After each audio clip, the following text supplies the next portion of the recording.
ඒත් ඔයගොල්ලෝ මගේ YouTube channel එකට අනිවාර්යෙන්ම පිළිගන්නවා. මම අද කියන්න හදන්නේ YouTube short වලදී ඔයාගේ මොලේට හානි කියලා. මේකේ මුලින්ම එක තමයි ඩොපමින් වලට ඇබ්බැහි වීම.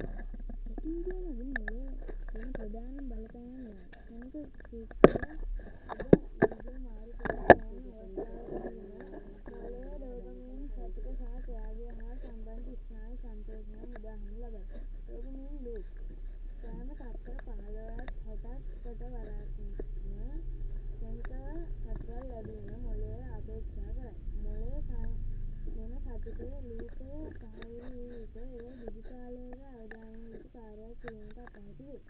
කාර්ය ප්‍රතිඵල අධ්‍යයන කටයුතු පොත් කියවීම හෝ රැකියාව සංකීර්ණ කාර්ය වැනි මන්දගාමී තෘප්තියක් ලබා දෙන දේවල් වලින් ලැබෙන ඩොපමින් ප්‍රමාණය මොළයේ ප්‍රමාණයවත් නොවන බව හැඟේ.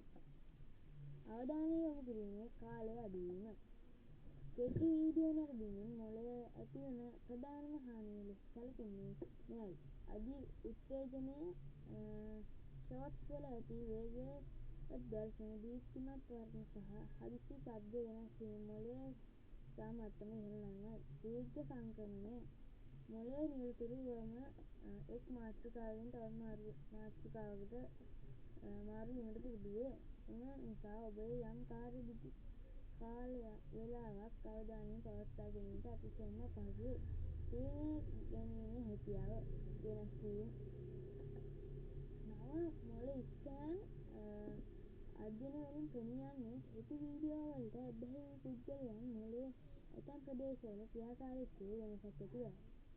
ආවේග පිරි තීරණ කෙටි වීඩියෝ ඇබ්බැහි ඇති අය මූල්‍යමය පාඩුවලට පවා අඩු සංවේදීතා දක්වන අතර වැඩි ආවේගශීලී පූර්ණ බාහිර ක්‍රියාවල බලපාන බව විශ්වාස වේ.